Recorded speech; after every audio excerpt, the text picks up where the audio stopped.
Hello, my name's Jordan, and this is going to be like a Q&A video. It's just going to be me. Me and Matt are going to be starting some videos later on in this week, and I'm apologising again for like the amount of videos that haven't been coming out, but it's just hard, and some people like quit at this point, but I just want to keep going with it. I just want to find a way around it.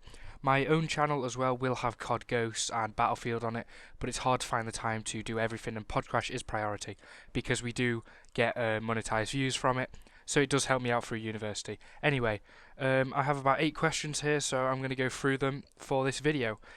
I'll throw a few tweets out earlier. If people want to get in touch with me, use Twitter. That's the best way.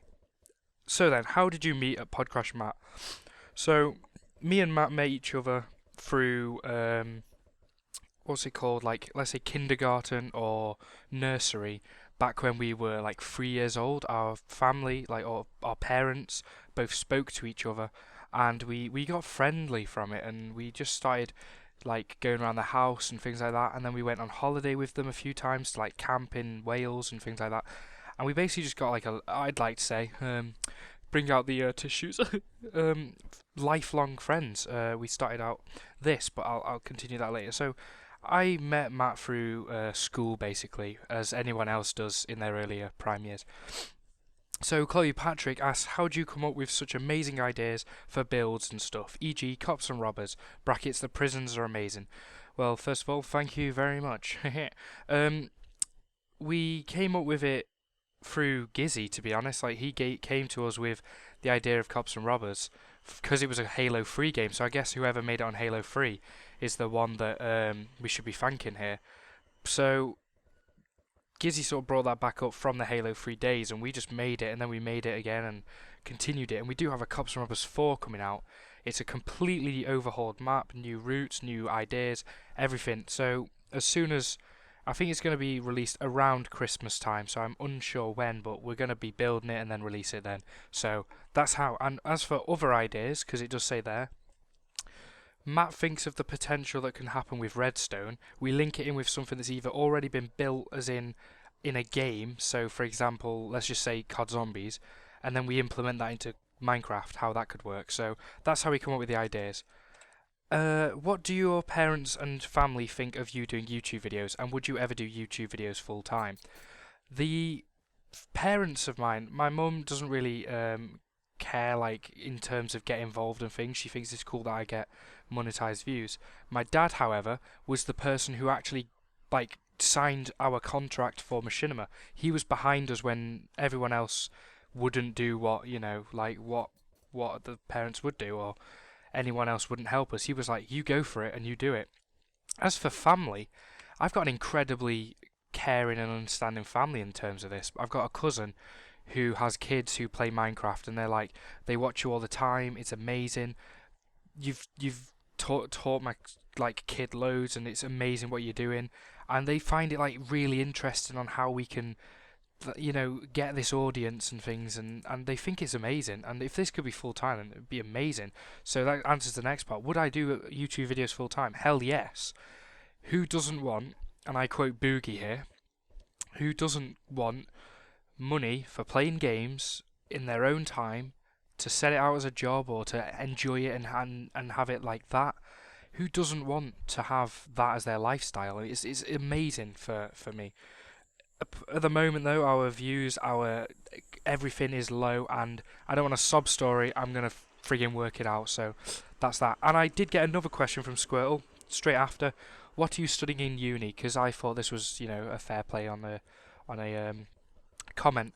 So I'm studying events and leisure marketing, which mixes in everything from marketing in general to experiential marketing and like how to, and the business side with like the P's, the Ansoff matrix, marketing plans, and then there's the leisure on like what is an event, how to host an event, and then there's the social psychology side of like why do people choose that product over this one, mindset of people, and it's just the overall core product, you know, just like the whole thing. And I chose it because it was in the location I wanted to, because of Savannah, and it was also the course I wanted to do with what I wanted to do in the future, which was marketing. I don't know where to go with that, But I was thinking before, I was like, duh, gaming, course. So that's that. Do you still remember your childhood? Comes from Raina Corngirl. And I would like to say yes. There are numerous amount of times that I can't remember, obviously, and it's such a broad question. So I can remember, like, going to Wales one time, and it was so hot, and we didn't have shoes on because it was near the beach, and it was so hot that we had to sit on a wall because we couldn't walk, so our feet were burning. My dad had to go back to wherever he was staying and get shoes and things like that. So I can remember a lot from my childhood. I did a fair share of things. Like my parents always went out with me and my brother, so yeah, I had a good childhood and I do remember it all. So that's pretty awesome. The Zed Phoebes asked, when did you meet Savannah? In person, I met Savannah on the 2nd of the 9th, 2012. Ah, he remembers. That was because of like our background. Basically, I spoke to her the very first time, and this is also quote me as sad or a nice guy. The 23rd of the 5th, 2012 is the very first day she like messaged me, and this is because I met a friend on a ferry a few months earlier, like 2 months earlier. She got my number, and then randomly one day I got a text off Savannah. My number had gone around in their friend group because they thought, oh right, let's talk to this random guy. And I lived in Warrington, which is in between Manchester and Liverpool, in like the northwest of the UK, and she lives in Poole in the south of the UK. So there's a 300-mile gap between us. So we didn't meet, and we just talked every single day, and it was clear that we wanted to have a relationship from this. And we planned it out, like what we were going to do, but her mum obviously wouldn't let me come down. I was 17, she was 15, so there was 2 years. Well, she was 14 at the time, but so her mum wouldn't let me come down because she didn't trust me and all that. So I sent her a letter, and she agreed to let me come down, but not to stay at her house for the very first time until she got to know me. So I wasn't a murderer or anything like that. So Sav turned 15 then, and I was still 17. And I had planned to come down. I was like, where the hell am I going to stay? It costs a shit ton enough. It costs £50 to go down on the frigging coach. And I needed to stay somewhere. My dad was like, you go for it. I never got this opportunity as a kid. I'm going to give you this money one time and see where it goes. So I'm just not going to let you lose it in case it does go somewhere. So he booked a B&B round the corner, and I stayed there, and I went and saw her and blah blah, and it's gone from there. So we're still together now. It's been 15 months, and it's pretty impressive for us to have held it over the 300 miles. Now I'm literally 800 meters away from my house, so that's awesome.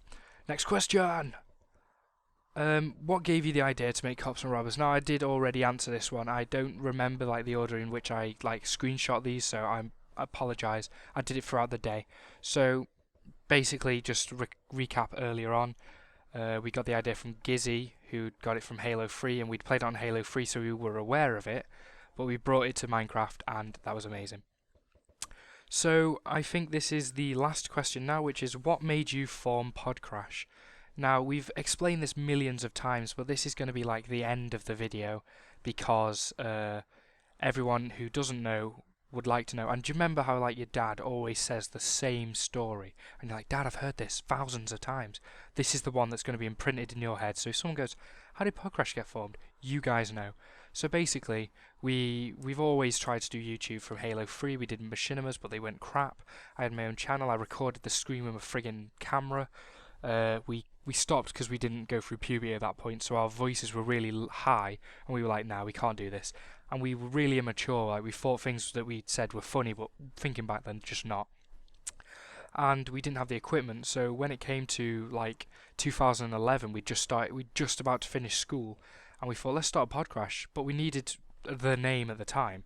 And the way we came up with the name was we were going to do gaming information, gaming news, podcasts, and we needed a name that would fit the podcast theme. And most people like Yogscast, they've got the cast at the end, podcast. So we wanted to take the pod from podcast, and then we needed something that was close, catchy, and sort of like rolled off the tongue. We were just thinking, and it just hit us, Pod Crash, and we put it together, and we started the channel, and we started on Minecraft instead of the thing that we decided to start with. So that's how we came up with Pod Crash. And those are all the questions for today. So if you want to give me some more questions, then in the YouTube comments below or on Twitter, I'll look at both of them. I'll make either like a Q&A discussion, or I'll just answer you individually. But thanks so much for watching, guys, and I apologise once more for the lack of videos and everything like that, the lack of maybe the quality as well. It's been really hard to like to find like the time to do it alone as well, especially with the uni and everything and my social life, and then to find either people or find content to create and do it on that's not the same old boring Hunger Games and stuff like that. So I apologise, but it will hopefully pick up soon. I spoke with Matt about it and we should be going from here. So thank you very much for watching, and I'll see you in the next video.